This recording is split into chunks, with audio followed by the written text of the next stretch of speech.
هدي محمد صلى الله عليه وسلم وشر الأمور محدثاتها وكل محدثة بدعة وكل بدعة ضلالة وكل ضلالة في النار. اللهم صل على محمد وعلى آل محمد كما صليت على إبراهيم وعلى آل إبراهيم إنك حميد مجيد. اللهم بارك على محمد وعلى آل محمد كما باركت على إبراهيم وعلى آل إبراهيم إنك حميد مجيد. رب اشرح لي صدري ويسر لي أمري واحلل عقدة من لساني يفقهوا قولي. اللهم انفعنا بما علمتنا وعلمنا ما ينفعنا وزدنا علما. اللهم إنا نعوذ بك من علم لا ينفع ومن قلب لا يخشع ومن نفس لا تشبع ومن عين لا تدمع ومن دعوات لا يستجاب لها. أعوذ بالله السميع العليم من الشيطان الرجيم من همزه ونفخه ونفخه. بسم الله الرحمن الرحيم. قل هذه سبيلي أدعو إلى الله على بصيرة أنا ومن اتبعني وسبحان الله وما أنا من المشركين. سبحان ربك رب العزة عما يصفون وسلام على المرسلين والحمد لله رب العالمين.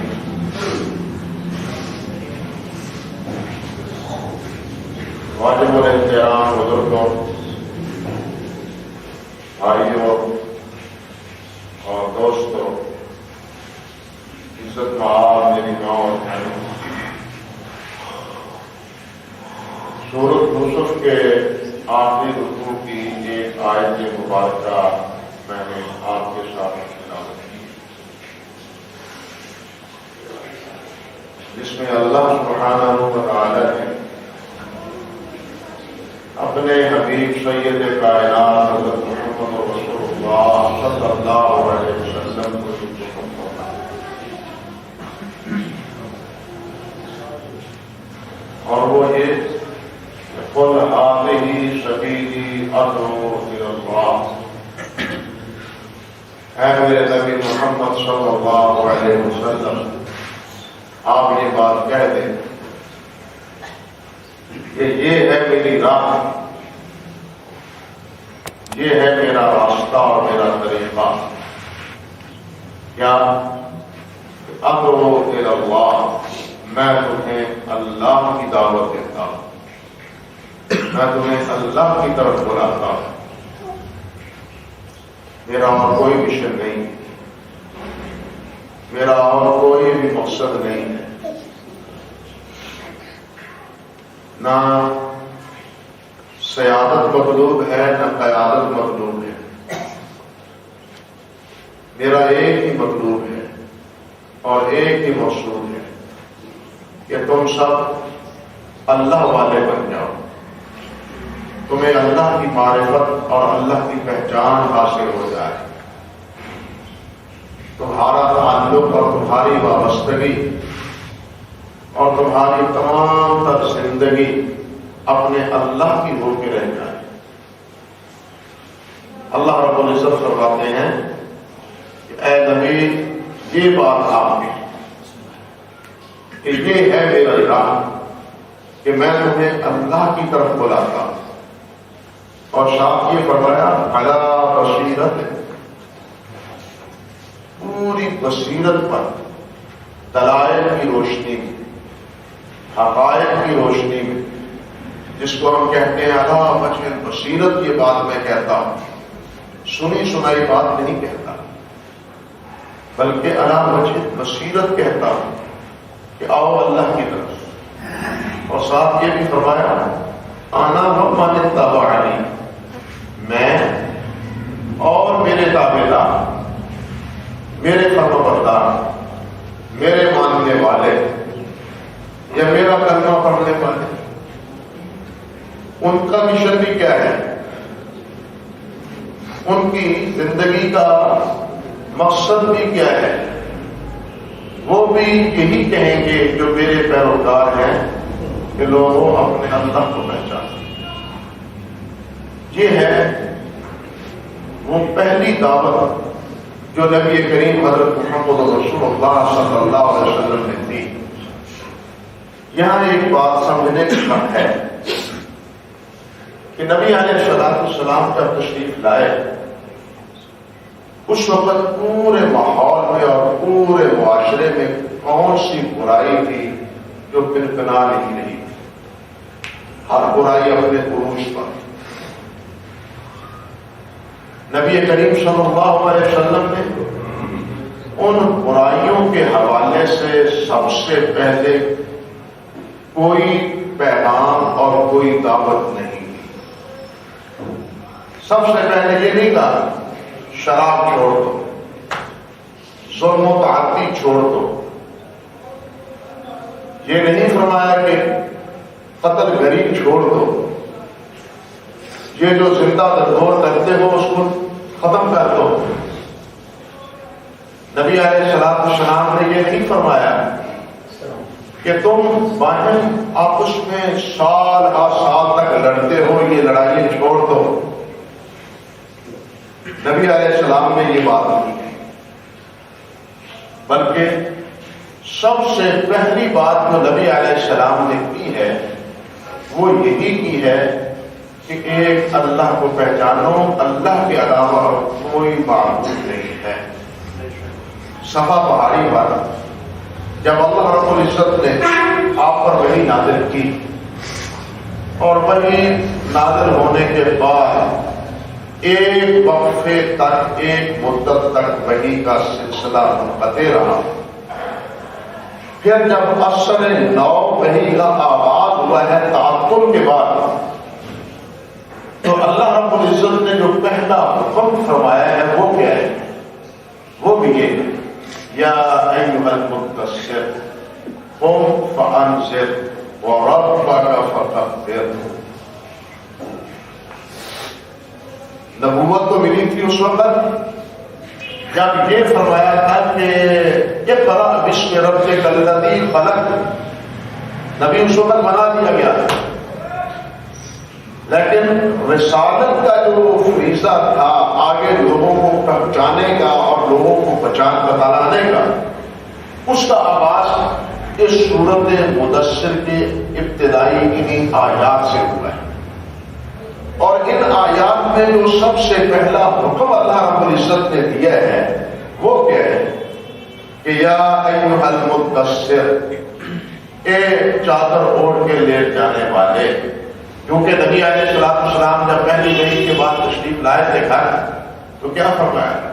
زملونی زملونی، مجھے کپڑا اڑا ہے، سردی لگ رہی ہے، خوف آ رہا ہے، ڈر آ رہا ہے، مجھے خطرہ ہے کہ بخار نہ ہو جائے، مجھے اپنے آپ کو خطرہ محسوس ہو رہا ہے۔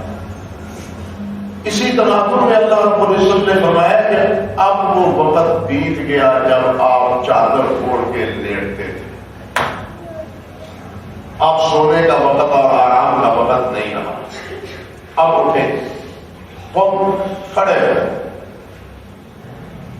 وَرَبَّكَ فَكَبِّرْ، اپنے رب کی کبریائی بیان کریں، لوگوں کو ڈرائیں اور اپنے رب کی کبریائی بیان کریں کہ سب چھوٹے، سب کمزور ہیں، سب کسی کام کے لائق نہیں ہیں، طاقتور ہے، سب پہ غالب ہے، سب پہ غالب ہے تو وہ کون؟ اور سب سے بڑا ہے تو کون؟ ایک اللہ ہے۔ یہ پہلا حکم تھا جو اللہ رب العزت نے نبی علیہ السلام کو سنا،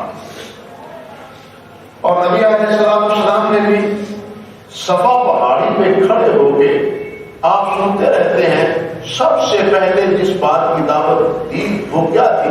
قولوا لا الہ الا اللہ، یہ کہو کہ اللہ کے علاوہ کوئی معبود نہیں، اللہ کی عبادت کے لائق، اللہ کے علاوہ اور کوئی عبادت کا مستحق نہیں۔ یہ پہلا پیغام تھا، یہ پہلی بریت تھی، اور یہ پہلا نبی علیہ السلام کی دعوت تھی پہلی جو آپ نے قوم کے سامنے دی۔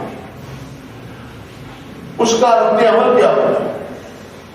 رد عمل یہ ہوتا کہ وہی لوگ جو آپ کو صادق کہتے تھے، جو آپ کو امین کہتے تھے، جو اپنے مقدمات کے فیصلے آپ سے کرواتے تھے، جو اپنے معاشرے میں مؤسس ترین قرار دیتے تھے نبی علیہ السلام، وہ سب کے سب نبی علیہ السلام کے مخالف، اپنے خاندان وہ بھی بیگانہ ہو گئے، اپنا خاندان وہ بھی بیگانہ ہو گئے، وہ بھی ساتھ چھوڑ گئے۔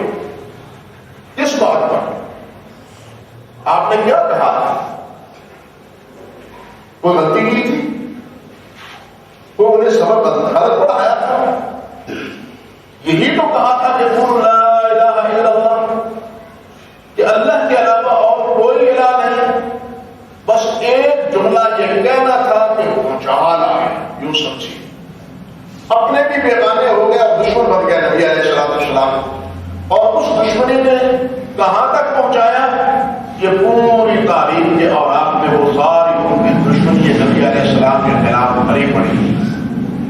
میں آپ کی توجہ اس بات کی طرف مبذول کرانا چاہتا ہوں، اور یہ سوچنے کا آپ کو سوچنے کا لمحہ دینا چاہتا ہوں کہ آپ ذرا سوچیں کہ معاشرے میں برائیاں اور بھی موجود تھیں، بلکہ اللہ رب العزت نے خود فرمایا ہے کہ تم میرے نبی کے آنے کے بعد، میری اس کتاب کو دینے کے بعد تم کھلی گمراہی میں مبتلا تھے۔ وَإِن كَانُوا مِن قَبْلُ لَفِي ضَلَالٍ مُبِينٍ، اس سے پہلے تم کھلی گمراہی میں مبتلا تھے۔ اس کے باوجود کہ معاشرے میں ساری برائیاں ہیں، لیکن ان برائیوں میں سے کسی ایک برائی کو نامزد کر کے نبی علیہ السلام نے اپنے پیغام کا آغاز اور دعوت کی بنیاد اس پہ نہیں رکھی۔ ہمیشہ ہوتا کیا ہے؟ ہوتا یہ ہے کہ انسان جب اپنی پرانت کرتا ہے، کوئی منصوبہ بناتا ہے، تو اپنے ہمنوا اور اپنے ہم فکر تیار کرتا ہے تاکہ وہ اپنے ہم فکروں کے ساتھ مل کے اپنی منزل کو پا سکے۔ وہ اپنے رفقا بناتا ہے، ہمنوا بناتا ہے، اپنی برانت بتلاتا ہے۔ ہر آدمی جو بھی کسی تنظیم کی یا جو بھی کسی جماعت کی بنیاد رکھتا ہے، وہ ہمیشہ اسی قسم کے افکار سے جس سے لوگوں کو خیر ملے۔ حالانکہ نبی علیہ السلام اس معاشرے میں سب سے پہلے، نبوت سے بھی پہلے سب سے زیادہ خیر کے داعی تھے۔ حضرت خدیجہ کبریٰ رضی اللہ تعالی عنہا، انہوں نے تو نبی علیہ السلام سے یہ بات عرض کی تھی کہ انک لتحمل القلب وتکسب المعدوم، کہ آپ بے سہارا کو سہارا دیتے ہیں، جو کچھ کمانے والے نہیں ہیں آپ اپنی کمائی ان کے دامن میں ڈال دیتے ہیں۔ جو کمانے والے ہیں، ہر آدمی اپنے لیے کماتا ہے، لیکن آپ کس کے لیے کماتے ہیں؟ نادان لوگوں کے لیے کماتے ہیں۔ اللہ اکبر۔ اور ساتھ کیا کہا؟ تاصل الرحم، صلہ رحمی کرتے ہیں۔ یعنی یہ بھلائیاں اور یہ قدریں نبی علیہ السلام کی زندگی میں آپ کی اس دعوت سے پہلے موجود تھی اور اس کی قدردانی موجود تھی، لیکن اس بھلائی کی بنیاد پر اور اس قدردانی کی بنیاد پر نبی علیہ السلام نے کوئی ویلفیئر کے انداز کی تنظیم سازی نہیں کی۔ اور لوگوں مظلوموں کی حمایت کے لیے ہم اکٹھے ہو جائیں۔ حلف الفضول میں بھی تو نبی علیہ السلام نے شرکت کی تھی نا، جس میں مکہ مکرمہ کے چند سرداروں نے مل کے یہ عزم کیا تھا اور ارادہ کیا تھا، عقد کیا تھا کہ آئندہ ہم مظلوموں کی ہم نوائی کیا کریں گے، ساتھ دیا کریں گے۔ نبی علیہ السلام نے بھی اس میں شرکت کی اور آپ نے فرمایا ٹھیک ہے کہ یہ بات درست ہے کہ مظلوموں کا ساتھ دینا چاہیے، ان کی داد رسی ہونی چاہیے، لیکن جب نبوت کا مرحلہ آتا ہے آپ نے اسی فکر کی پھر احیا نہیں کی۔ حالانکہ یہ فکر پہلے مکے میں موجود تھا نا کہ مظلوموں کی داد رسی ہونی چاہیے، لیکن آپ نے اس کو بنیاد اور اس کو بیس نہیں بنایا۔ آپ نے اسی طرح بیواؤں اور یتیموں اور مساکین اور محتاج ان کی ہمنوائی اور ان کی خیر خواہی اور ان کی بھلائی، معاشرے میں ان کی عزت اور تکریم، اس حوالے سے بھی نبی علیہ السلام نے کوئی آواز ابتدا نہیں اٹھائی۔ مگر اٹھائی ہے تو وہ کیا اٹھائی؟ یہ کہ اللہ کے علاوہ کوئی معبود نہیں ہے، اور اس کا نتیجہ کیا نکلتا ہے کہ وہ جو ساری زندگی آپ کی 40 سالہ زندگی آپ کے تاریخ میں رد السان رہے ہیں، وہی دشمن بن گئے۔ اللہ کے نبی علیہ السلام کو اس بات سے خبردار پہلے کر دیا گیا۔ جب مکہ کے پاس حضرت خدیجہ کبریٰ رضی اللہ تعالی عنہ لے کے گئی ہیں نبی علیہ السلام کو پہلی وحی کے بعد، صحیح بخاری میں ہے ورقہ نے کیا کہا؟ ورقہ نے بات کہی تھی کہ کاش میں اس وقت زندہ ہوں جب آپ کو آپ کے شہر والے شہر سے نکال دیں۔ نبی علیہ السلام نے فرمایا آپ مخرجی ہو، کیا وہ مجھ کو نکال دیں گے؟ سوال سمجھیں، کیا وہ مجھ کو نکال دیں گے؟ مجھے تو صالح کہتے ہیں، مجھے امین کہتے ہیں، مقدمات کے فیصلے مجھ سے کرواتے ہیں، میری زندگی کے ایک مرحلے پر بھی ان کی انگشت نمائی نہیں ہے، میں نے ان کا کیا بگاڑا؟ مجھ کو نکالیں گے؟ وہ نکالیں گے تو کیوں نکالیں گے؟ ورقہ نے کیا کہا تھا؟ ہاں آپ جو دعوت دینے والے ہیں، آپ سے پہلے بھی جنہوں نے یہ دعوت دی ہے ان کو بھی اپنے ملک سے، اپنے وطن سے، شہر سے نکالا گیا ہے۔ نبی علیہ السلام کو خبردار کر دیا گیا تھا نا، آگاہ کر دیا گیا تھا کہ آپ جو کہنے والے ہیں آپ کی مخاطبت ہوگی، لیکن اس آگاہی کے باوجود، حالات کی اس سنگینی کی خبرداری کے باوجود، کیا نبی علیہ السلام نے کوئی اور حکمت عملی اپنائی؟ کوئی اور طرز فکر اور طرز انداز اپنی دعوت کا وہ بدلا؟ نہیں، بلکہ سب سے پہلے وہی بات کہی جس کا خطرہ آپ کے سامنے رکھا گیا تھا۔ وہ کیا؟ اور وہ یہ کہ قولوا لا الہ الا اللہ، کہو اللہ کے علاوہ اور کوئی الہ نہیں، اللہ ہی معبود ہے، اللہ ہی عبادت کے لائق، اللہ کے علاوہ اور کوئی عبادت کے لائق ہے نہیں۔ یہ پہلی دعوت تھی نبی علیہ السلام۔ اللہ اکبر کبیرہ۔ سوال یہ پیدا ہوتا ہے کہ نبی علیہ السلام نے یہ مخالفت مول کیوں لی؟ آپ نے اپنے ہم نوا کیوں نہیں پہلے بڑھائے؟ اپنے کچھ ساتھی رفقا تیار کر لیتے، ہم فکر بنا لیتے، اور ان کو بھی اپنی حمایت میں جہاں مخالفوں کی آواز اٹھتی وہاں آپ کے ہم نواؤں کی بھی آواز اٹھتی۔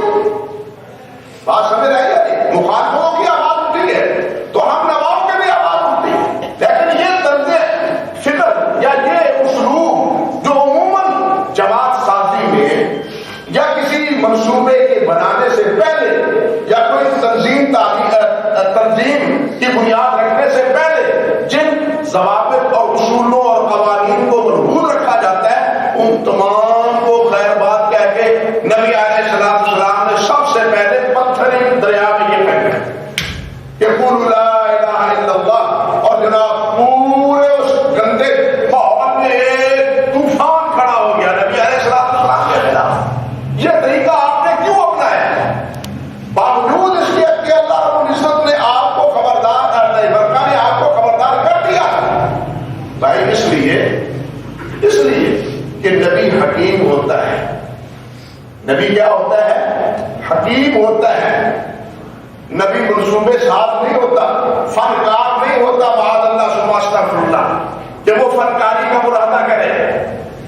فنکار نبی نہیں ہوتا، نبی حکیم ہوتا ہے. حکیم کا کام یہ ہے کہ وہ مریض کو دیکھنے کے بعد اس کی جو اہم ترین بیماری ہے پہلے اس کا علاج کرے، اس کے بعد جو بیماریاں دوسری ہیں پھر ان کی طرف توجہ دے. آپ دیکھیں ایک مریض کینسر کا ہے، آپ کینسر کے علاج کی طرف توجہ نہ دیں، اس کے بخار اتارنے کی طرف جناب آپ کو اس کو پیناڈول دیتے رہیں تو کیا وہ مریض شفا یاب ہو جائے گا؟ پیناڈول سے اس کینسر کے مریض کو کوئی فائدہ پہنچے گا؟ یا اسی طرح ٹی بی کا کوئی بیمار ہے، مریض ہے، اس کو بخار بھی ساتھ ہوتا ہے، آپ ٹی بی کا تو علاج کریں نا، لیکن بخار اتارنے کا علاج کرتے رہیں تو کیا اس کی ٹی بی کا علاج ہو جائے گا؟ ٹی بی ختم ہو جائے گا؟ نہیں. تو نبی حکیم ہوتا ہے، نبی سمجھتا ہے کہ سب سے پہلے کس بیماری کا علاج کیا ہے، اور وہ یہ کہ سب سے پہلے اور سب سے بڑی اور سب سے مہلک اور سب سے خطرناک بیماری اللہ اور اللہ کے رسول کے نزدیک وہ کیا ہے کہ اللہ کے ساتھ کسی اور کو شریک معبود بنایا جائے. یہ بیماری ایسی ہے کہ جو لا علاج ہے. کیوں سمجھیے؟ لا علاج ہے. جب تک یہ جراثیم ختم نہ ہو، سارے جہان کے علاج ایسے مریض پہ آپ آزماتے رہے، وہ شفا یاب نہیں ہوگا، جہنم کے عذاب سے رہائی نہیں پائے گا، جہنم سے آزادی نہیں حاصل کرے گا. ساری نیکیاں اکٹھی کر لے، ساری بھلائیاں جمع کر لے، سارے ویلفیئر کے کام سنبھال لے، لیکن اگر یہ مرحلہ اس کا درست نہیں ہے تو نہ ویلفیئر کا کوئی کام نیکی اس کے کام آئے. اس لیے نیکیوں کو بھی مؤثر بنانے کے لیے اور جہنم سے بھی آزاد کرانے کے لیے سب سے پہلا جملہ یا پہلا علاج یا پہلی بیماری وہ کیا ہے کہ انسان شرک چھوڑے، ایک اپنے اللہ وحدہ لا شریک کے ساتھ اپنی وابستگی کرے، اپنے اللہ کو اپنی معرفت حاصل کرے، اور اللہ جیسا کسی اور کو مت سمجھے. جو اللہ رب العزت کے کا مقام اور مرتبہ، جو صفات، جو مناطق رب الجلال والاکرام کے ہیں، ان میں اللہ کے ساتھ کسی کو شریک کسی دائرے میں بھی کسی درجے میں بھی اللہ کے ساتھ کسی کو شریک نہ بنائے. جو یہ کام کرتا ہے یعنی شریک بناتا ہے، اس کا انجام کیا ہے؟ اللہ رب العزت نے فرمایا ہے، رب الجلال فرماتے ہیں انہ من یشرک باللہ فقد حرم اللہ علیہ الجنہ ومأواہ النار وما للظالمین من انصار. رب الجلال فرماتے ہیں کہ جو اللہ کے ساتھ شرک کرتا ہے اس کا ٹھکانہ کہاں ہے؟ جہنم. مأواہ النار. اللہ اکبر. من یشرک باللہ فقد حرم اللہ علیہ الجنہ. فرمایا اس پہ جنت حرام، جنت کے دروازے اس کے لیے بند. کہاں جائے گا؟ جنت میں تو جائے گا نہیں، کہاں جائے گا؟ فرمایا مأواہ النار. اس کا ٹھکانہ، اس کی منزل وہ کیا ہے؟ وہ جہنم ہے. جہاں سے نکلے گا، جہاں سے چھوٹ جائے گا. فوراً جواب آیا ہے وما للظالمین من انصار. ان ظالموں کا کوئی مددگار بھی نہیں ہوگا، معاون بھی نہیں ہوگا، اس کو جہنم میں نکالنے کے لیے کوئی کوشش بھی نہیں کرے گا، نہ اللہ رب العزت سے کہنے کی جرات کرے گا کہ آتا ہے ان کو معاف کر. کوئی ان کا مددگار کسی درجے میں اور کسی دائرے میں نہیں ہوگا. تو بھائیوں، سب سے بڑا عذاب اور سب سے بڑی گرفت وہ کیا ہے؟ وہ جہنم. دیکھیے گناہوں کے درجات، جیسے میں نے عرض کیا بیماریوں کے درجات، اسی طرح گناہوں کے درجات ہیں. سب سے بڑا گناہ اور سب سے اکبر الکبائر گناہ وہ اللہ کے ساتھ کسی کو شریک بنا ہے. یہ ایسا گناہ ہے، یہ ایسا گناہ ہے کہ انسان زندگی بھر اپنی سجدے میں گزار دے، لیکن اس کے ساتھ ساتھ اللہ رب العزت کے ساتھ کسی کو شریک ہی بنائے تو زندگی بھر کا سجدہ اللہ رب العزت کے ہاں قبول نہیں. اللہ رب العزت کے ہاں اپنا مال سارے کا سارا اللہ کے نام خرچ کر دے، کئی مرتبہ حج اور عمرہ بھی کرے، رمضان کے روزے بھی رکھے، تمام نیکیے وہ کر گزرے، لیکن اگر عقائد اور اعمال میں شرک ہے جانے سے روک سکے گی نہیں. کیوں کہ اس نے جرم ایسا کیا ہے, بغاوت ایسی کی ہے, ایسی بغاوت کی ہے رب الجلال والاکرام سے کہ باقی خطائیں, باقی جرائم, باقی گناہ وہ تو اللہ رب العزت نظر انداز کر دیں گے, لیکن رب کے مقابلے میں جو بغاوت کا ذہن اس نے ابھارا ہے اور پیدا کیا ہے, اللہ رب العزت اس کو معاف نہیں کرے. ہر آدمی, ہر حکومت بھی, ہمارے ہاں بھی حکومت, ہمارے ہاں گھروں میں کیا مسئلہ ہے, بیوی آپ سمجھے ذرا, بیوی 100 غلطی کرے, خاوند نظر انداز کر دیتا ہے, معاف کر دیتا ہے, لیکن خاوند کو اگر پتا چل جائے کہ میرے بستر پر کوئی اور آ کے لیٹا ہے تو پھر کیا کوئی خاوند کا اس کو برداشت کرتا ہے کہ وہ بیوی اس گھر میں رہ سکتی ہے؟ خاوند اس کو اپنے گھر میں برداشت کر سکتا ہے؟ نہیں کر سکتا. کیوں؟ اس لیے کہ اس نے میرے ساتھ کسی اور کو اپنے حقوق میں دخیل بنایا ہے, اس لیے یہ اب میری نہیں رہی, اب یہ کس کی ہو کے رہ گئی ہے, کسی اور کی ہو کے رہ گئی. گویا کسی اور کو اپنے گھر میں ملوف کرنا اور بسترے پہ بٹھانا اور لٹانا, یہ خاوند کے خلاف گویا کہ کیا ہے, بغاوت. جس طرح خاوند اس طرح برداشت نہیں کرتا, بھائیو اسی طرح بھی اللہ وحدہ لا شریک برداشت نہیں کرتے کہ میرے ساتھ کسی اور کو شریک بنایا جائے اور میرے جیسا کسی اور کو سمجھا جائے. یہ وہ بنیادی بیماری ہے جس کا علاج سب سے پہلے ہر نبی کرتا ہے. یہی وجہ ہے کہ ہر نبی نے سب سے پہلے اسی بیماری کا علاج کیا ہے. نمازیں کم ہوں گی, ذکر و اذکار کم ہوگا, کسی درجے میں جا کے معافی مل جائے گی, جان چھوٹ جائے گی, لیکن اگر شرک ہوگا تو کبھی چھوٹنے کا تصور بھی نہیں ہوگا, بلکہ اس کی سفارش کرنے کے لیے بھی کوئی آمادہ اور تیار نہیں ہوگا. یہی وہ حکمت عملی ہے اور یہی وہ اصل سبب ہے جس کی وجہ سے تمام انبیاء کرام علیہ السلام نے کیا ہے کہ اپنی دعوت کا آغاز کسی لا الہ الا اللہ سے کیا ہے. میرے بھائیوں, اللہ اکبر, یہاں یہ بھی دیکھیے اور سوچیے کہ کیا نبی علیہ السلام کے مخاطبین اللہ رب العزت کو مانتے نہیں تھے؟ اللہ کو مانتے تھے یا نہیں مانتے تھے؟ اللہ کو مانتے تھے. انہوں نے اللہ کا گھر بنایا تھا, انہوں نے اللہ کا گھر بنایا تھا, اور اللہ کا گھر بناتے ہوئے بھی انہوں نے یہ کہا تھا کہ اپنا حلال مال یہاں ڈالا, حرام کا کی کمائی یہاں نہ خرچ کرنا. وہ حج کرتے تھے, وہ حج کرتے تھے, لوگوں کو خیراتیں دیتے تھے, مال لٹاتے تھے, غریب پروری وہ بھی کرتے تھے, سنتیں یہ ختنہ وہ بھی کرتے تھے, جس طرح آج ہماری علامت ہے سنت ابراہیمی کے مطابق ختنہ وہ بھی کرتے تھے. اللہ رب العزت کو یہ ماننا کہ اللہ رب العزت کو منظور ہوا. سوچئے ذرا, جس طرح وہ اللہ کو مانتے تھے, کیا اللہ رب العزت نے ان کا ماننا کہ یہ مجھے مانتے, میں ان کا رب ہوں, میں ان کا خالق ہوں, میں ان کا مالک ہوں, موت و حیات کا مالک یہ مجھے سمجھتے ہیں, رازق یہ مجھے سمجھتے ہیں. اللہ رب العزت نے فرمایا کہ ان سے پوچھئے, میں یملک السماء والابصار ومن یخرج الحی من المیت ومن یخرج المیت من الحی ومن یدبر الامر فسیقولون اللہ. بتلاؤ, یہ مردے سے زندہ, زندہ سے مردہ, یہ موت و حیات کا یہ سارا نظام, یہ مقدرات کے سارے فیصلے یہ کس کے اختیار میں ہیں؟ یہ سارا نظام کس کے اختیار میں؟ بادشاہ کون برساتا ہے, کھیتیاں کون اگاتا ہے؟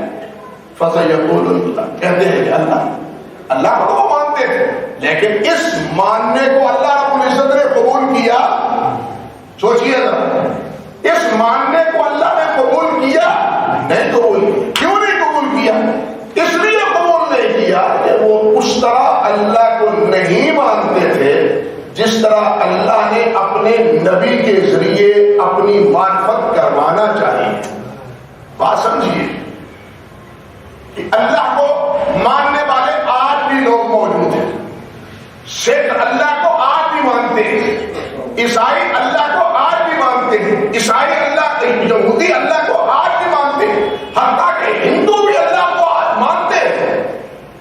وہ انکار نہیں کرتے کہ اللہ نہیں ہے. بعض لوگ ایسے ہیں دہریے قسم کے کہ جو اللہ رب العزت کے وجود کا انکار کرتے ہیں, لیکن وہ بہت قریب مگر اکثر و بیشتر لوگ وہ اللہ کو تو مانتے ہیں. اب سوال یہ پیدا ہوتا ہے کہ ان کا یہ اللہ کو ماننا کہ اللہ خالق ہے, اللہ رازق ہے, پیدا کرنے والا اللہ ہے, موت و حیات اللہ کے اختیار میں ہے, یہ سب کچھ ماننے کے باوجود وہ اللہ رب العزت کے ہاں کافر اور جہنمی کیوں ہے؟ سوچنے کا بات کی بات, وہ کافر اور جہنمی کیوں ہے؟ کافر اس لیے ہے, دیکھیے کافر اس لیے ہے کہ انہوں نے اللہ کو اس طرح نہیں مانا جس طرح اللہ نے اپنے نبی علیہ السلام کو بتلایا کہ بتلاؤ کہ میں یہ ہوں, میرا مقام یہ ہے, میری معرفت یہ ہے, میرے اوصاف یہ ہیں, اس طرح تم اللہ رب العزت کو مانو. اس طرح انہوں نے ماننے سے انکار کر دیا. پہلے اس دور میں بھی اور آج کے دور میں بھی اللہ کو ماننے والے اب بھی موجود ہیں, بلکہ وہ بھی موجود ہیں جو لا الہ الا اللہ محمد رسول اللہ پڑھتے بھی ہیں, وہ بھی مانتے ہیں اللہ رب العزت, لیکن کیا اسی طرح مانتے ہیں جس طرح اللہ کے رسول صلی اللہ علیہ وسلم نے فرمایا کہ اللہ کو یوں مانو, یہاں جیسے فرمایا کہ ہذہ سبیلی ادعو الی اللہ علی بصیرہ, علی وجہ بصیرت میں تمہیں ایک اللہ وحدہ لا شریک کی دعوت دیتا ہوں. یہ بصیرت کیا ہے؟ دلائل کی روشنی میں, حقیقت کی روشنی میں تمہیں ایک اللہ کی دعوت دیتا ہوں. وہ اللہ کی دعوت کیا ہے؟ ایک بصارت میں وہ یہ, اس کے کئی پہلو ہیں. ایک بنیادی پہلو یہ ہے کہ اس کائنات کا مالک اور اس کائنات کو چلانے والا واحد کون ہے؟ اللہ ہے. حیات صرف ذاتی حیات وہ کس کی ہے؟ وہ صرف اللہ کی ہے. اللہ ہی حی ہے, اللہ ہی قیوم ہے, باقی سب موت کے منہ میں جانے والے. کل من علیہا فان ویبقی وجہ ربک ذو الجلال والاکرام, سب موت کے منہ میں جانے والے. حی قیوم اگر ہے تو وہ کون ہے؟ اللہ ہے. اللہ لا الہ الا هو الحی القیوم, الف لام میم, اللہ لا الہ الا هو الحی القیوم. رب الجلال نے جا بجا یہ بات فرمائی, وتوکل علی الحی الذی لا یموت, اس اللہ پہ توکل کرو جو حی اور لا یموت, جس پہ موت نہیں. موت تو گزار رہی, وہاں یہ لا تاخذہ سنۃ ولا نوم, اس کو تو اللہ رب العزت کو تو اونگ بھی نہیں آتی, دین تو گزار رہا, اونگ بھی نہیں آتی. لیکن مجھے آپ بتلائیں, صرف ایک فرشتے ہیں جو ڈیوٹی دے رہے ہیں, باقی پوری مخلوق میں کون ہے جو سوتا نہیں ہے اور موت کے منہ میں نہیں آتا, جو مرتا نہیں؟ کل من علیہا فان. حتیٰ کہ آپ دیکھیے کائنات میں سید کائنات حضرت محمد رسول اللہ صلی اللہ علیہ وسلم, کائنات کے سب سے اللہ کے ہاں محترم کون ہے؟ وہ نبی علیہ السلام. رسول اللہ صلی اللہ علیہ وسلم سے افضل اور برتر اللہ نے کسی کو پیدا ہی نہیں کیا. ہونا تو خدا ہو سکتا ہے, پہنچ سکتا ہے, درجہ میں پہنچ سکتا ہے, اور میں کہتا ہوں اللہ نے ایسا کوئی پیدا کیا ہی نہیں کہ وہ نبی علیہ السلام کے منصب اور مرتبہ تک پہنچ پائے. سب سے افضل پوری کائنات میں اللہ رب العزت کے حامی, اور ہم آپ پر ایمان لانے والوں کے نزدیک بھی وہ کون ہے؟ حضرت محمد رسول اللہ صلی اللہ علیہ وسلم. لیکن کیا نبی علیہ السلام سوتے نہیں تھے؟ آپ کو نیند آتی تھی یا نہیں آتی تھی؟ پھر ایک وقت آیا اللہم بالرفیق الاعلیٰ, اللہم بالرفیق الاعلیٰ, آپ نے تو کہا تھا یا اللہ مجھے اب اپنی طرف بلا دے, یا اللہ اب ان کو اپنی طرف بلا دے, یا رسول اللہ نے تو فرمایا تھا. اور نبی علیہ السلام کا جب انتقال ہوا اس وقت حضرت ابوبکر صدیق نے کیا کہا, اور عمر فاروق نے تو یہ کہا تھا, خبردار جو کہتا ہے کہ محمد صلی اللہ علیہ وسلم میں موت آ گئی ہے, آپ فوت ہو چکے ہیں, میں جناب اس کی گردن اڑا دوں. کہا تھا نا عمر فاروق رضی اللہ تعالیٰ عنہ. لیکن حضرت ابوبکر صدیق رضی اللہ تعالیٰ عنہ نے کیا فرمایا؟ سب سے پہلے خطبے کہ من کان یعبد محمد فإن محمدا قد مات ومن كان يعبد الله فإن الله حي لا يموت فإن الله حي لا يموت. جو اللہ کی عبادت کرنے والا تھا, سن لے آج محمد اس دنیا سے رخصت ہو چکے. فإن محمدا قد مات، اس دنیا سے رخصت ہو چکے، فوت ہو چکے، فإنک میت وإنهم میتون، آپ کے وہ وقت آ گیا جو وقت اللہ رب العزت کے ہاں مقرر تھا۔ ومن کان یعبد اللہ، اور جو اللہ کی عبادت کرتا تھا، فإن اللہ حی لا یموت، اللہ زندہ ہے، اللہ پہ موت نہیں آئے۔ نبی علیہ السلام نے بھی تو یہی سمجھایا ہے۔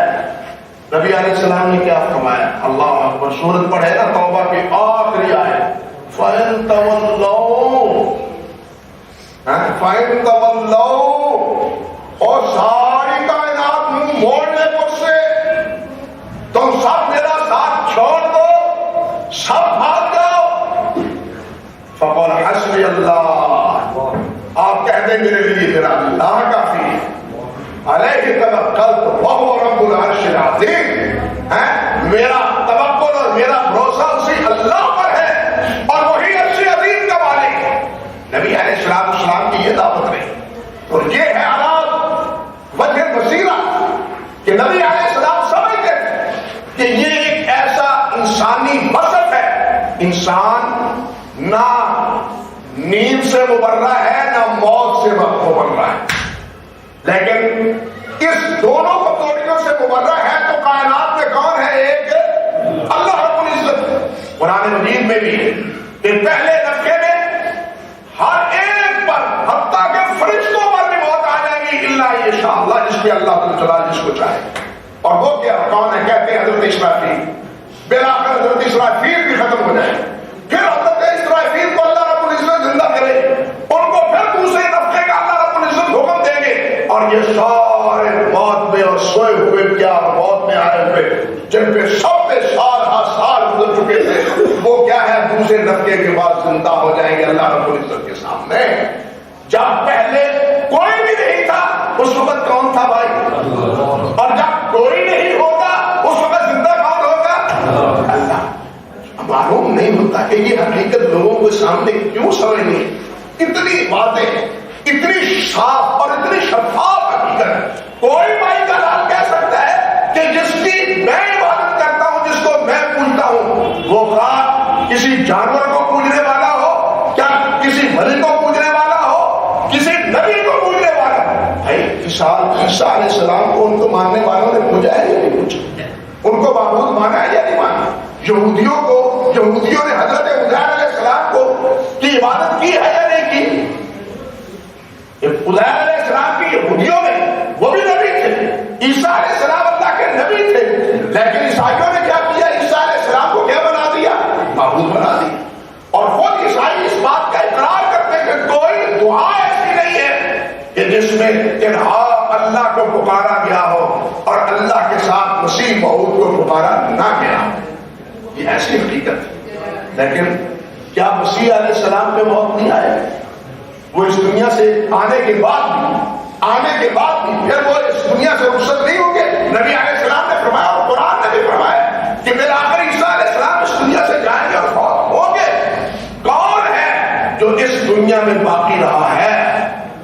اگر باقی رہنا ہوتا تو بھائیو وہ سرکار دو عالم حضرت محمد رسول اللہ ہیں صلی اللہ علیہ وسلم، لیکن وہ بھی باقی نہیں رہے۔ یہ ہے وہ ایک بنیادی حقیقت کہ ہر ایک کو فنا ہے، فنا نہیں ہے تو ایک حی قیوم کو نہیں ہے، اور جو فانی ہونے والا ہے، جو کمزور ہو جانے والا ہے، جو مرنے والا ہے، جو سونے والا ہے، آرام کرنے والا ہے، تھک ہار کے آرام کرنے والا ہے، وہ معبود ہو سکتا نہیں۔ یہ بھی کیا دھاندلی ہے، عجیب بات ہے، سیدھی بات بھی سمجھ نہیں آتی لوگوں کو کہ اللہ وہ ہے، دیکھیے حی قیوم وہ ہے جو کائنات کو، ساری کائنات کو جس نے زبانیں دی۔ اللہ رب العزت فرماتے ہیں کہ یہ میری قدرت کی نشانی ہے، اختلاف الوانکم والسنتکم، اختلاف الوانکم والسنتکم۔ تمہارا باپ ایک تھا، تمہاری اماں ایک تھی، لیکن رنگ علیحدہ علیحدہ، زبانیں علیحدہ علیحدہ۔ گھر میں ماحول ہوتا ہے، جس گھر میں بچہ پرورش پاتا ہے وہ والدین کی زبان بولتا ہے، کوئی اور زبان نہیں بولتا۔ چاہیے تو اسی اسلوب کے مطابق یہ تھا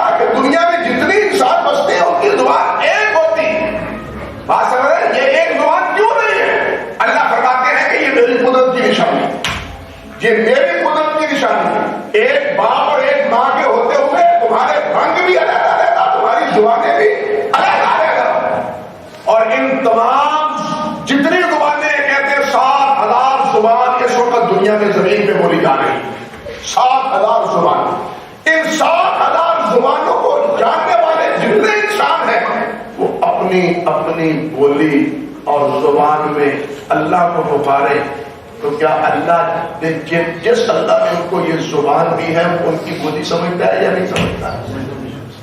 اتنی بات بھی سمجھ نہیں آئی۔ زبان کس نے دی ہے؟ اللہ نے۔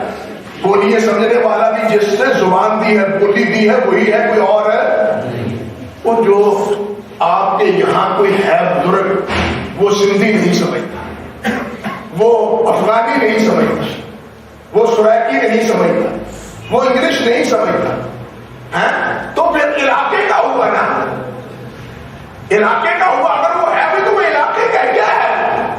جس کو اس نے معبود بنایا ہے یا جس کو اپنا الہ بنایا ہے، معاذ اللہ حاجت روا مشکل کشا سمجھا ہے، وہ تو اس کی بولیے بھی پوری طرح انسانوں کی نہیں سمجھتا، حتیٰ کہ جب آرام کرتا ہے کوئی پکار رہا ہو تو وہ سوتا ہوا نہیں سمجھتا، جب فوت ہو جائے گا پھر کیسے سمجھے گا؟ بات سمجھے یا نہیں؟ سویا ہوا سمجھتا ہے، کوئی سنتا ہے بات آپ کی، جب سویا ہوا نہیں سنتا اور نہیں سمجھتا، فوت ہو جانے کے بعد وہ کس طرح سنتا ہے اور کس طرح نہ سمجھتا ہے؟ یہ کیفیت انسان پر ہے، یہ کمزوری انسان کی ہے، لیکن اللہ حی قیوم ہے اور تمام کو بولیے دینے والا بھی وہی ہے اور ساری بولیوں کو سمجھنے والا بھی وہی ہے۔ صحیح مسلم میں حضرت ابو ذر کی حدیث ہے، نبی علیہ السلام نے فرمایا کہ اگر اللہ رب العزت ایک میدان میں، کھلے وسیع میدان میں تمام جنوں کو، تمام انسانوں کو جمع کر دے، جن اور انسان اپنی اپنی بولی بولے اور اپنی اپنی بولی بول کے مجھے پکارے اور مجھ سے مانگے، اللہ فرماتے ہیں میں ہر ایک کی بولی سمجھوں گا اور ہر ایک کی ضرورت پوری کر دوں، تو پھر بھی میرے خزانے میں اتنی بھی کمی نہیں ہے جتنی سمندر میں ڈبوئی ہوئی سوئی سے سمندر کا کچھ نہیں نکلتا، اسی طرح میرے خزانے میں بھی کسی قسم کی کمی واقع نہیں ہوتی۔ اللہ اکبر کبیرہ۔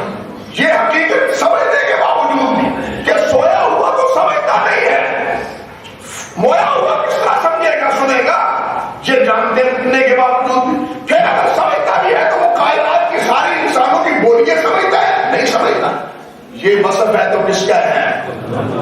یہ وصف ہے تو کس کا ہے؟ لا تأخذہ سنۃ ولا نوم۔ اللہ رب العزت کے کمزوریوں سے پاک اور ہر ایک کی زبانوں سے واقف وہی جس نے ہر ایک کو علیحدہ علیحدہ زبان عطا فرمائی۔ یہ ہے علی بصیرۃ انا ومن اتبعنی، میں علی وجہ بصیرت، میں بھی اور میرے پیروکار بھی۔ وہ سب تمہیں کیا کہتے ہیں؟ ہم کہتے ہیں اور لوگوں اللہ کی طرف آؤ، قل ھذہ سبیلی ادعو الی اللہ، آؤ اللہ کی طرف آؤ۔ لوگوں، بھائیوں، ساتھیوں، ہم یہی دعوت ہیں، ہمارا بھی اولین یہی پیغام ہے، ہمارا اولین پیغام یہی ہے۔ یہ کڑوا ضرور ہے لیکن خیر خواہی پہ مبنی ہے، بات سمجھ لیں، یہ کڑوا پیغام ضرور ہے، میٹھا میٹھا نہیں ہے، میٹھا میٹھے بھائی نہیں ہے، کڑوی گولی ضرور ہے لیکن بخار اسی سے اترتا ہے، بیماری اسی سے ظاہر ہوتی ہے، جہنم سے نجات اسی سے ملتی ہے، اور وہ کیا کہ انسان اپنے عقائد اور اپنے اعمال سے شرک کو خارج کرے۔ اللہ ہمیں اس کی توفیق۔ نبی علیہ السلام نے ارشاد فرمایا، حدیث میں آتا ہے، نبی علیہ السلام نے فرمایا دیکھو، من احب للہ وابغض للہ واعطى للہ ومنع للہ، یہ سب کچھ کس کے لیے؟ من احب للہ، جو کسی سے محبت کرتا ہے تو کس لیے؟ اللہ کے لیے۔ کسی سے بغض رکھتا ہے تو کس کے لیے؟ اللہ کے لیے۔ کسی کو کچھ دیتا ہے تو کس کے لیے؟ اللہ کی رضا کے لیے۔ کسی کو نہیں دیتا تو اس میں بھی اللہ کی رضا۔ یہاں دینا، یہاں اللہ نے روکا ہے، یہاں میں خرچ نہیں کروں گا اس لیے کہ میرے اللہ نے یہاں روکا ہے۔ یہ لوگ کہیں گے بخیل اور مکھی جوس بن گیا، دیتا ہی کچھ نہیں ہے، ہم اس کے دروازے پہ آئے ہیں، اس کے گھر آئے ہیں، یہ کتنی خیر خواہی کا مسئلہ ہے، یہ دیتا ہی کچھ نہیں ہے۔ لیکن وہ خیر خواہی کا مسئلہ اگر اللہ نافرمانی میں ہو تو وہ پیسہ اللہ کے وہ دیا ہوا اللہ کے ہاں پیسہ وہ مردود، اس لیے کہ وہ اللہ کے لیے نہیں ہے۔ اس لیے بھائیو محبت ہے تو وہ بھی کس کے لیے؟ اللہ کے لیے۔ ہم نے قضیے کو بالکل الٹا کر دیا۔ دیکھیے ایک حدیث میں آتا ہے، جامع ترمذی میں ہے، احبونی لحب اللہ اللہ وحبوا لأہل بیتی لحبی، او کما قال النبی صلی اللہ علیہ وسلم، فرمایا میرے ساتھ محبت کرو اللہ کی وجہ سے، احبونی لحب اللہ، مجھ سے محبت کرو اللہ سے محبت، اس لیے کہ میں کیا ہوں؟ اللہ کا رسول ہوں۔ مجھ سے محبت کس لیے ہے کہ میں اللہ کا رسول ہوں، اللہ کا نمائندہ ہوں، میرا اللہ سے تعلق ہے، ایک خاص اللہ کے ساتھ میری نسبت ہے، میرے ساتھ محبت کرو اس وجہ سے۔ اور اسی لیے اللہ نے فرمایا والذین آمنوا اشد حبا للہ، جو ایماندار ہیں ان کی سب سے زیادہ محبت کس سے ہے؟ ان کی سب سے محبت کس سے ہے؟ اللہ سے۔ بھائیو سب سے زیادہ محبت اللہ سے۔ اللہ نے کیا فرمایا؟ ان کنتم تحبون اللہ فاتبعونی، یہ نہیں کہا کہ مجھ سے محبت کرتے ہو تو پھر میرے رسول سے محبت کرو، حالانکہ رسول سے محبت اللہ ہی سے محبت ہے۔ بات سمجھیے، رسول سے محبت کیا ہے؟ اللہ ہی سے محبت ہے۔ کیوں؟ اس لیے کہ ہم رسول صلی اللہ علیہ وسلم کی محبت اس لیے کرتے ہیں کہ یہ اللہ کے رسول ہیں، لیکن یہاں اللہ رب العزت نے یہ اسلوب نہیں اختیار کیا، یہ بات نہیں ارشاد فرمائی، بلکہ فرمایا ان کنتم تحبون اللہ فاتبعونی، میرے نبی کہہ دیجیے اگر تم اللہ سے محبت کا دعویٰ رکھتے ہو تو پھر میری تابعداری کرو، پھر کیا کرو؟ میری تابعداری، میری پیروی کرو۔ یہ ہے اللہ کی محبت کی علامت، اور یہ ہے اللہ رب العزت سے محبت کا ذریعہ اور طریقہ۔ تو عرض کر رہا تھا کہ اصل محبت کس کی ہے؟ اللہ کی۔ والذین آمنوا اشد حبا للہ، سب سے زیادہ محبت اللہ کی، اللہ کے ساتھ۔ پھر نبی علیہ السلام فرماتے ہیں میرے ساتھ محبت کرو، کس کے لیے؟ کس وجہ سے؟ اللہ کے لیے، اللہ کی۔ فرمایا میرے اہل بیت سے، میرے صحابہ سے محبت کرو، کس کے لیے؟ لحبی، میرے ساتھ محبت کی وجہ سے۔ تم میرے سے محبت کرتے ہو، اب تم میرے ہیں، میرے خاندان کے ہیں، میرے اہل بیت ہیں، میرے صحابہ ہیں، میری مصاحبت میں بیٹھنے والے ہیں، میری مجھ پر جان نثاری کرنے والے ہیں، مجھ پہ مٹنے والے ہیں، اب تم تجھ سے محبت کرو میری وجہ سے۔ اصول کیا ہوا؟ بات سمجھ رہے ہیں؟ اصول کیا ہوا؟ اصل محبت کس سے ہے؟ اللہ سے۔ اللہ سے محبت آگے، جس کے ساتھ اللہ رب العزت کی جتنی وابستگی ہے اتنے دائرے میں اس کے ساتھ محبت۔ دیکھیے سب سے بڑھ کے اللہ سے محبت، اور مخلوق میں سب سے زیادہ اللہ کے ساتھ تعلق کس کا ہے؟ رسول اللہ صلی اللہ علیہ وسلم۔ مخلوق میں سب سے زیادہ اللہ سے تعلق کس کا ہے؟ اللہ کے رسول صلی اللہ علیہ وسلم۔ اس لیے اللہ سے محبت کے بعد سب سے زیادہ محبت اللہ کے بعد کس کی ہے؟ اللہ کے رسول صلی اللہ علیہ وسلم۔ اس کے بعد پھر صحابہ کرام ہیں، والدین ہیں، ماں ہے، باپ ہے، مساجد ہے، کلام الہی ہے، جس کی نسبت اللہ کے ساتھ ہے۔ قرآن کی عزت کیوں ہے؟ قرآن کی تقریم کیوں ہے کہ یہ اللہ کا کیا ہے؟ کلام۔ یہ مساجد کی تقریم کیوں ہے کہ یہ مساجد اللہ ہے، یہ مساجد اللہ، ہمارا مساجد اللہ، یہ مسجد، ان کی نسبت کس کے ساتھ ہے؟ اللہ کی، یعنی جس کی اللہ کے ساتھ نسبت ہو جاتی ہے گویا وہ پیاری ہو جاتی ہے۔ تو اصل نسبت تو کس کی ہوئی؟ اللہ کی ہوئی نا۔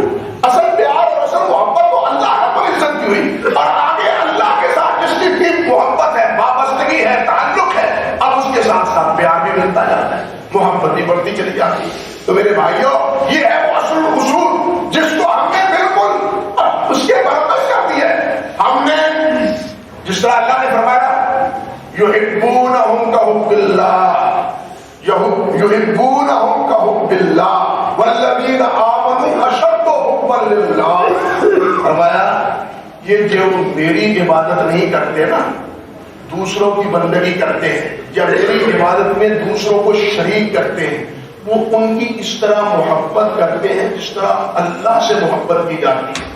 یحبونہم کحب اللہ، کیا معنی ہے اس؟ اب دیکھیے ذرا سوچئے میرے بھائی، کہ ایک طرف ہے اللہ کی محبت، ایک طرف ہے اللہ کا اللہ کے رسول کا حکم، ایک طرف ہے حضرت کی محبت اور حضرت کا حکم۔ اب جب یہ محبت ہے اور یہ محبت ہے، یہ حکم ہے اور یہ حکم ہے، اب کس کا حکم اور کس کی محبت غالب آتی ہے؟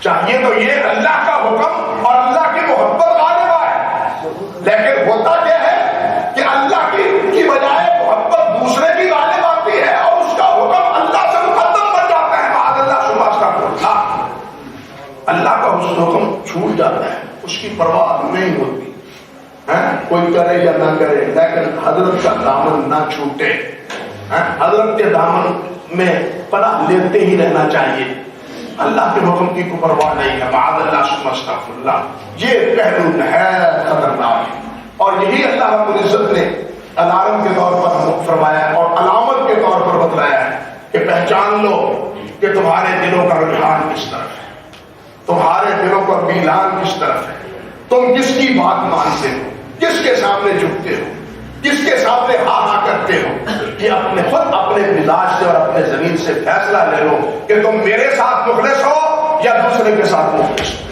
یہ تو اللہ رب العزت نے گویا ہمارے ہاتھ میں ترازو تھمایا ہے، اب ہمیں سوچنا چاہیے کہ ہمارا عمل و کردار اور ہمارا طرز عمل وہ اللہ رب العزت کے پلڑے میں پڑتا ہے یا اللہ کے بندوں کے پلڑے میں پڑتا ہے جن کو اپنے اللہ کے مقابلے میں معبود بنا رکھا ہے، جن کے ساتھ نظریں بھی دیتے ہیں، لیاذیں بھی دیتے ہیں، سجدے بھی کرتے ہیں، مشکلات میں بھی ان سے مدد ان کو مدد کے لیے پکارتے ہیں۔ سوچنا چاہیے، یہ ایک اصول اور ایک ضابطہ ہے۔ عرض کرنے کا مقصد یہ تھا میرے بھائیوں کہ اللہ رب العزت نے اپنے نبی علیہ السلام سے فرمایا ہے کہ قل ھذہ سبیلی ادعو الی اللہ۔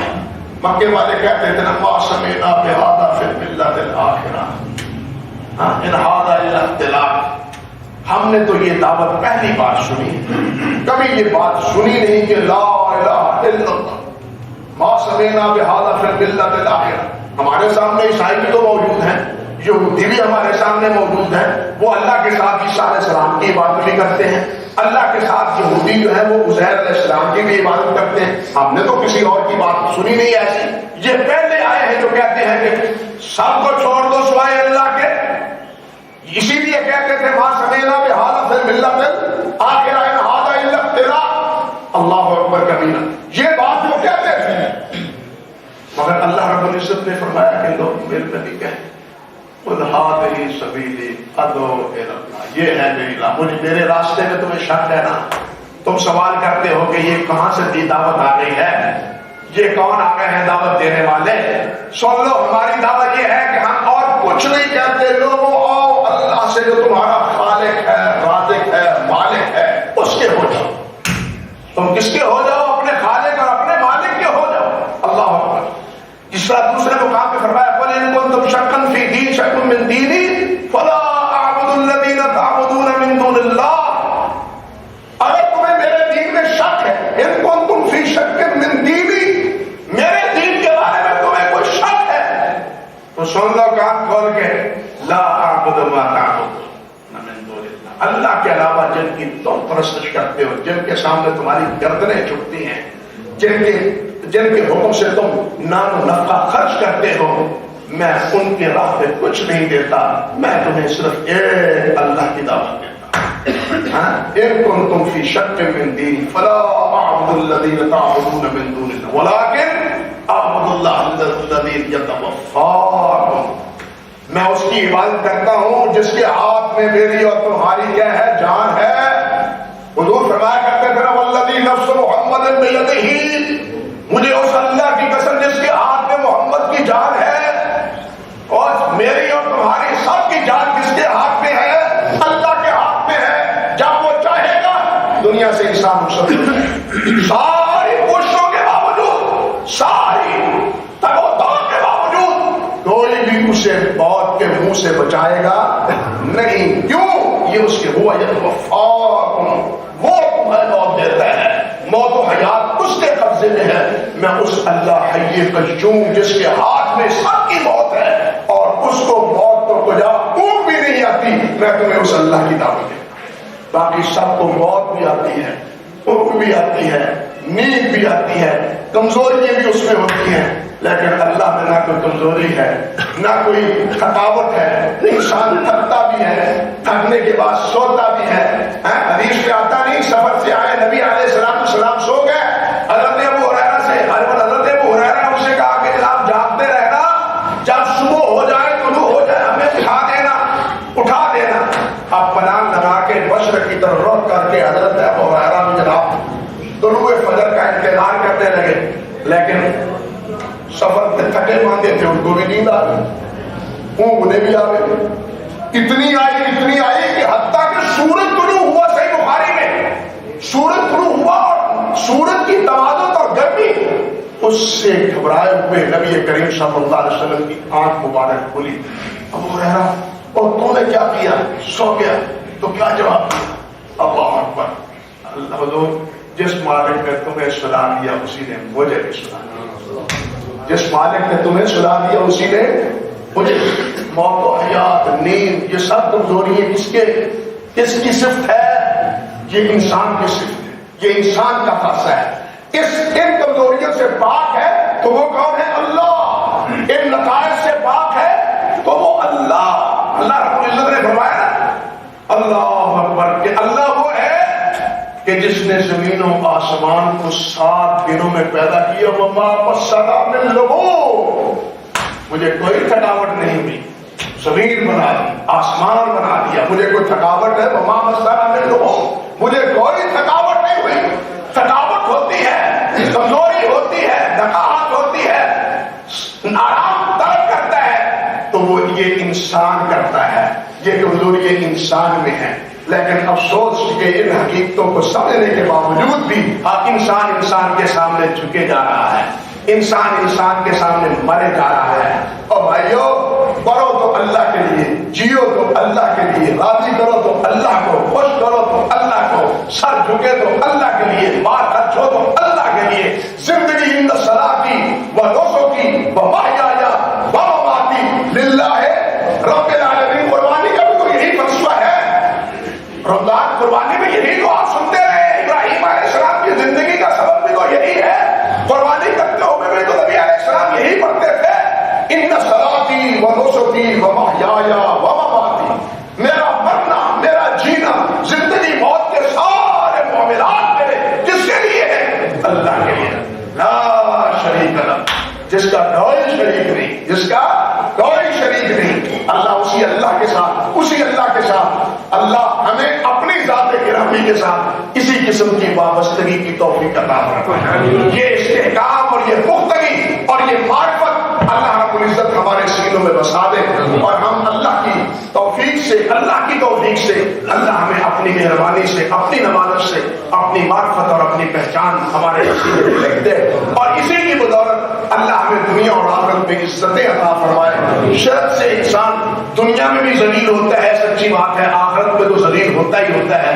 اور آپ دیکھیں جو کسی کے سامنے جھکتا ہے اس کی کیا عزت ہوتی ہے، کیا عزت ہوتی ہے جو دوسرے کے سامنے جھک جائے۔ اب کوئی انسان بڑے سے بڑا کیوں نہ ہو، اس کے سامنے جو جھکے گا، یا کسی حیوان کے سامنے جھکے گا، زندہ یا مردہ کے سامنے جھکے گا، یا کسی سورج اور چاند کے سامنے جھکے گا، وہ جھکے گا تو مخلوق کے سامنے، وہ خالق کے سامنے تو نہیں جھکے گا نا، بات سمجھو، وہ خالق کے سامنے تو نہیں جھکے گا، مخلوق کے سامنے جو بھی ہوگی مخلوق ہوگی۔ مخلوق کے سامنے جھکنا اس کی عزت نہیں ہے، اس کی عزت کس میں ہے؟ خالق کے سامنے جھکنا۔ یہ تو دوسرے بھی جس طرح مخلوق ہے میری طرح، جس طرح میں اللہ کی مخلوق ہوں، اب میرے سامنے یعنی وہ چیزیں وہ ہیں جو اللہ رب العزت نے ہماری خدمت کے لیے بنائی ہیں، ہماری خدمت کے لیے۔ یہ سورج ہے، یہ چاند ہے، یہ تارے ہیں، یہ سب، لیکن کیا سورج اور چاند کے پرستش کرنے والے دنیا میں موجود ہیں یا نہیں؟ یہ تو مظاہر قدرت ہے، معاذ اللہ، ہم نے انہیں قادر بنا لیا۔ اسی طرح جو عبد القادر ہے ان کو بھی ہم نے دنیا میں بھی قادر بنا لیا۔ یہ مظاہر قدرت ہے، ان کو بھی بعضوں نے قادر بنایا ہے، وہ مظاہر قدرت۔ اسی طرح انسان بھی سب کیا ہے؟ عبد القادر ہے۔ قادر کوئی نہیں، قادر کون ہے؟ اللہ ہے۔ عبد القادر صرف کیا ہے؟ سب ہے۔ قادر کون ہے؟ صرف اللہ ہے۔ لیکن افسوس کہ ہم عبد القادر کو قادر بنا دیتے ہیں. کتنی زیادتی ہے, کتنا ظلم ہے ہمارا. انا للہ و انا الیہ راجعون. اللہ رب العزت ہمیں اپنی معرفت نصیب فرمائے اور اس قسم کی حماقتوں سے ہمیں محفوظ رکھے. اقول قولی ھذا استغفر اللہ لی و لکم ولسائر